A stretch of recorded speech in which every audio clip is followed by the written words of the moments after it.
Moi, j'ai commencé la photographie sous-marine précisément parce que sous l'eau, on ne peut qu'aller et revenir. On ne peut pas s'installer. Je ne peux pas, sous l'eau, me poser et contempler pendant des journées entières. Une fois que je suis sous l'eau, il y a un compte à rebours. On n'est pas fait pour ce milieu-là, n'en déplaise à certains puristes qui veulent voir une harmonie future de l'homme sous l'eau, les apnéistes par exemple, qui nous parlent que d'harmonie avec le milieu. On n'est quand même pas, franchement, totalement aquatique. Il n'y a qu'à voir tous ces équipements. Bon, voilà. Et donc pour moi, la photographie, c'était une possibilité toute simple de prolonger. De prolonger la contemplation. Et pour ça, la photographie, c'était parfait parce qu'elle arrête le temps, hein. C'est un peu une évidence que je dis. Mais quand il s'agit d'instants pris sous la mer, dans le monde sous-marin, ces instantanés, ils ont une valeur d'éternité parce que, encore une fois, ce n'est pas chez nous. Alors on y va, on prend des images, parfois notre vision est troublée sous l'eau, parfois il n'y a pas la lumière qu'on pourrait espérer sur Terre. C'est des lueurs que moi j'affectionne, que j'adore, mais c'est des lueurs très faibles souvent. Et donc avec la photographie, souvent c'est l'occasion de revisiter ce que l'on n'a qu'aperçu. Ce qui a laissé en nous un peu la frustration d'un aperçu, tout à coup j'ai ces photographies et je les ai fait d'abord pour moi, pour tout simplement prolonger la contemplation ou en tout cas l'observation naturaliste qui ne dure pas assez longtemps. Et puis après vient se rajouter là l'envie de raconter une histoire, l'envie de montrer plus que ce qu'on a vu, ce qu'on a ressenti. Et donc la photographie prend une autre dimension et prend de plus en plus une part importante dans votre vie, quoi. Voilà. Est-ce que la photographie, elle vous permet de passer des messages? Il y a eu les Sélacantes, il y a eu 700 requins dans la nuit, le Gambessa. Est-ce que c'est aussi un moyen d'attirer notre attention sur l'avenir de la mer? Oui, enfin, je peux que l'espérer. Voilà. Je refuse ce discours que ce que l'on ferait servirait la cause. Style, vous inquiétez pas, on fait des photos. Vous voyez ? C'est pas possible ça, on le sait très bien. Je veux dire, je suis pas le. Il y a combien de générations de photographes animaliers sur Terre sous l'eau, de cinéastes sur Terre sous l'eau? Combien depuis la naissance de la prise de vue? Est-ce que ça a radicalement sauvé la planète? Non, pas du tout. Alors, on peut imaginer que ce serait pire sans images, qu'on aurait vraiment encore plus négligé. Est-ce qu'on peut faire pire que ce qu'on fait aujourd'hui? Sans doute. Mais voilà, mais c'est pas une parade absolue. En tout cas, moi, c'est pas mon moteur. Je fais ça par goût du monde sauvage, par envie d'y être. Après, évidemment, avec l'âge, la question du sens se pose. Pourquoi faire tout ça? Pourquoi toute cette agitation? Alors oui, on a envie de croire que les images peuvent aider à des prises de conscience. On a envie de croire qu'elles peuvent... Et c'est arrivé d'ailleurs. Moi, ce qui m'émeut le plus, c'est pas qu'on me dise que ma photo est belle, c'est me dire que ma photo a pu servir.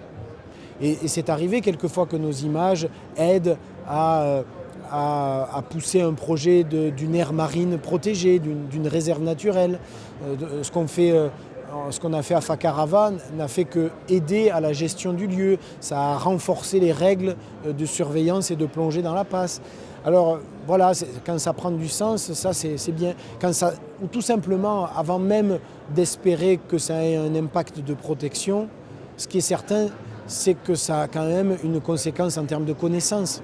Parce que ce monde sous-marin, qu'on le veuille ou non, on le connaît très mal.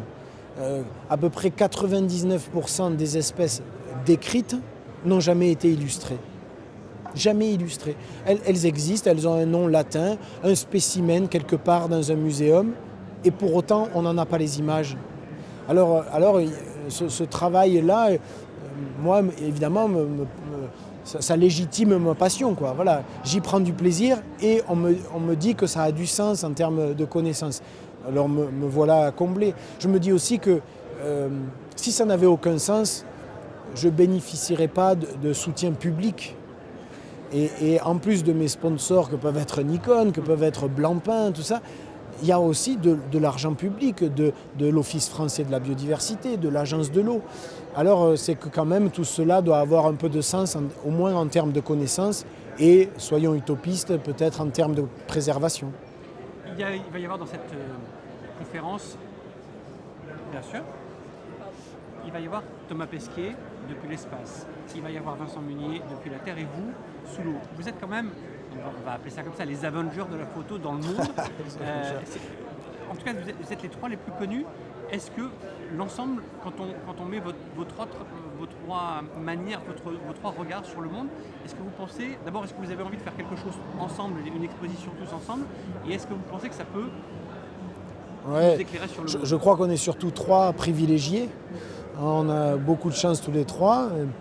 Bon, je ne doute pas que Thomas et Vincent ont beaucoup travaillé, et moi aussi, voilà, mais on est quand même de grands chanceux, de grands privilégiés. Et effectivement, il y a eu cette idée de réunir nos points de vue.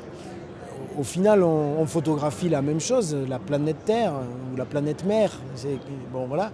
Et on va nous réunir. Mais voilà, il faut qu'on aille au bout de ce projet. Là, on ne fait que l'annoncer finalement. L'idée, effectivement, c'est d'imaginer une belle exposition l'année prochaine, peut-être un livre aussi qui accompagnerait cette exposition, mais il va falloir donner du sens à tout ça. Trois regards croisés sur une planète, c'est très bien, mais il ne faut pas que juste on se croise.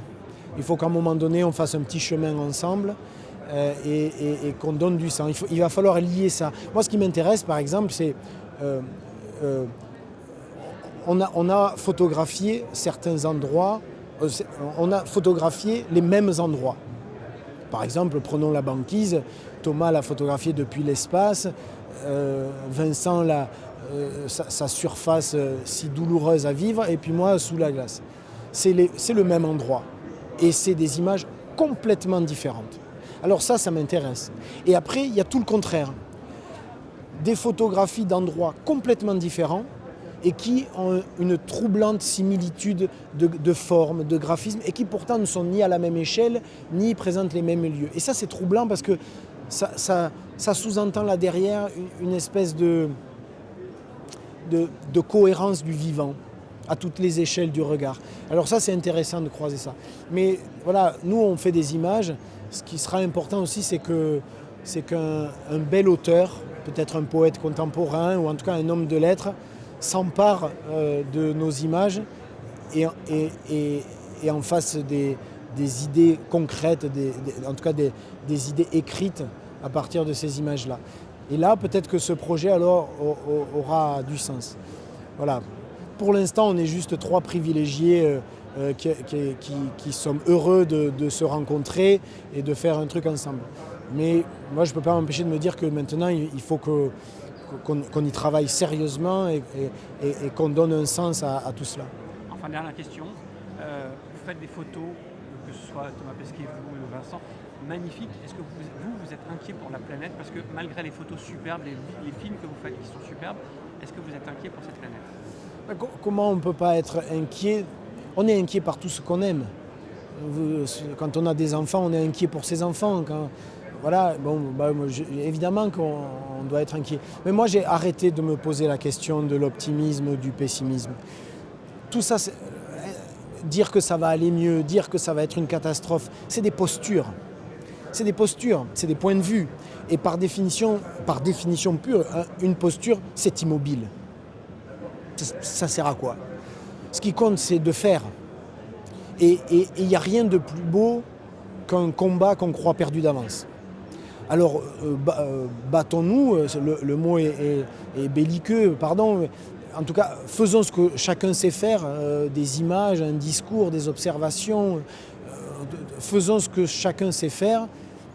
Et puis peu importe l'issue du combat, en tout cas, on aura fait notre part. Voilà, bon. Sur la Méditerranée que vous connaissez bien, les fonds sont dans un état oui. inquiétant. Est-ce que ça veut dire que vous dites aux gens qui nous regardent, arrêtez le plastique? Enfin, nous, on peut faire quelque chose. On n'est pas simplement là à regarder vos... Non, bien sûr, chaque citoyen peut avoir les gestes qu'il faut. toute façon, il se résume en une seule phrase, avoir moins d'impact, c'est-à-dire consommer moins. Voilà, consommer moins de choses toutes simples. Est-ce qu'il y a besoin des 10 pullovers qu'on a dans une armoire? Est-ce qu'on a besoin des 4 manteaux qu'on a dans une armoire? Il y a des choses qui sont tellement évidentes qu'on ne les voit plus. Est-ce que c'est normal qu'on balance de l'eau potable dans nos toilettes? Il y a des choses comme ça qui sont tellement évidentes qu'on a oublié qu'elles étaient aberrantes. Peut-être que tous ces petits gestes citoyens feront qu'on peut un peu améliorer les choses. Après, il faudra aussi de grand courage politique pour prendre des grandes décisions radicales sur les énergies, sur les transports, sur tout ça. Là, ça dépasse le cadre du citoyen, c'est certain. Voilà. C'est pour ça que quand je reviens à cette idée qui me met toujours mal à l'aise, c'est pas juste nos images qui allons tout changer. Voilà, on témoigne enfin, en tout cas, ces images peuvent servir de témoignage. Elles peuvent servir de motivation, peut-être aussi. Bon, tant mieux. Mais ce n'est pas ça qui va sauver la planète. Ce sera les actes qu'il y aura derrière.